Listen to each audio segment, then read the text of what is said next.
Well, I'm bored. Anyways, let's make some combat gear for my helmet. Here's my helmet.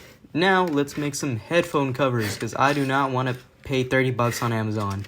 Let's grab some paper, make up a design. You can either make up a design or look for something on Pinterest. So, here's my little design. Here's my reference photo I'm going to put up on the screen from Instagram. Alright, so let's start building.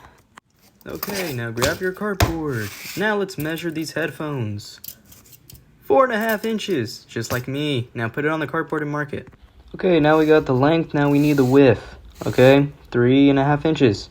I'm not gonna do that dumbass edit, so here, I'm just gonna put it in hella shitty. Okay, here's the bottom measurement. Now we need to do the top because it's an oval.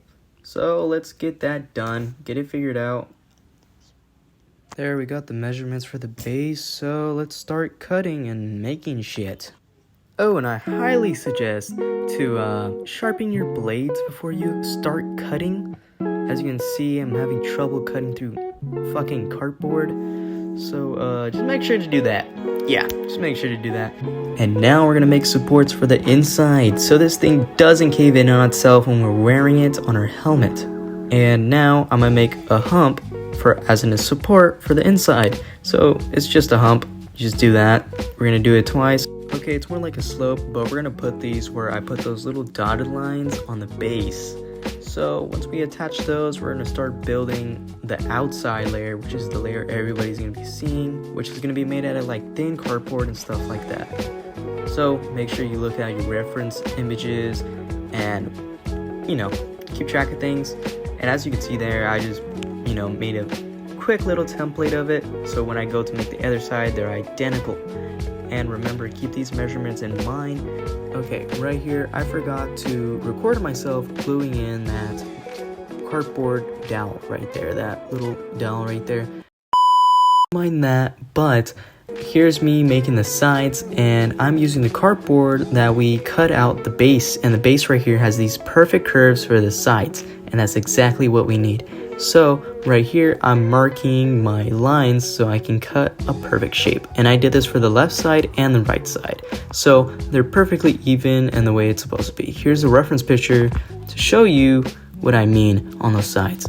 But of course, as you can tell, mine is more flat and less bulky as in the picture. So yeah, that's the reason for why mine looks a little bit different.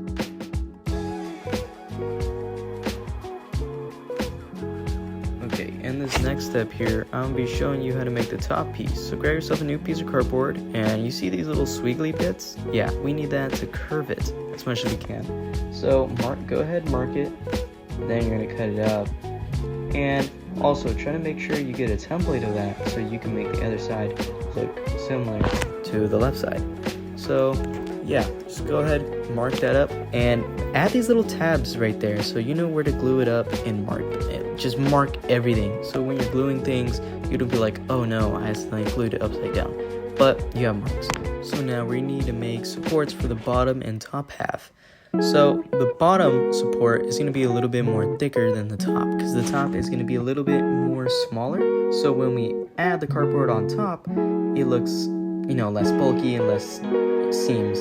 And right here in this step, we're going to be making the back piece. So we're going to grab a piece of cardboard, cut it up, and try to make it as straight as possible, or as straight as you can get it. It doesn't really matter, because we're going to be covering this up with wood filler and sanding it down.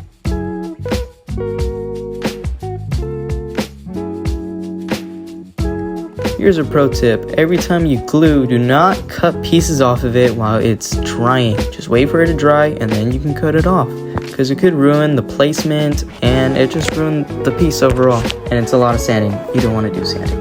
Okay, now let's see how this looks next to the helmet. And make sure when making stuff like this to always check with the helmet to make sure it fits. Okay, so here for this shape, we're gonna make something like this. I put like a slit through it and it will make a rounded shape, of course. So just fiddle around with that as much as you can and it will work. And here's the final shape right here. Okay, I already went ahead and glued them in, so as you can tell, there's that rounded shape I was telling you about. Okay, now we're finished with the left side. Now we just need the right side. Here's the right side. Okay, so now we just need the inside that goes around your ear. So let's cut that out real quick out of foam.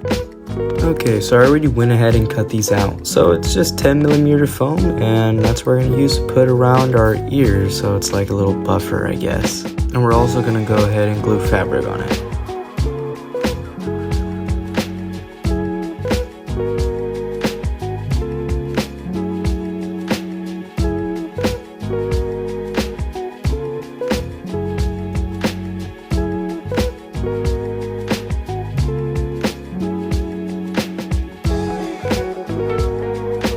Okay, I'm back. So once you glue down your piece, you want to make some cuts all around, and once you're done gluing the sides, then you're going to do those cuts inside that whole oval shape. So then you'll get like a perfect little cover and you won't have to sew it, and sewing's annoying, so please just glue it. It's a lot easier and simpler.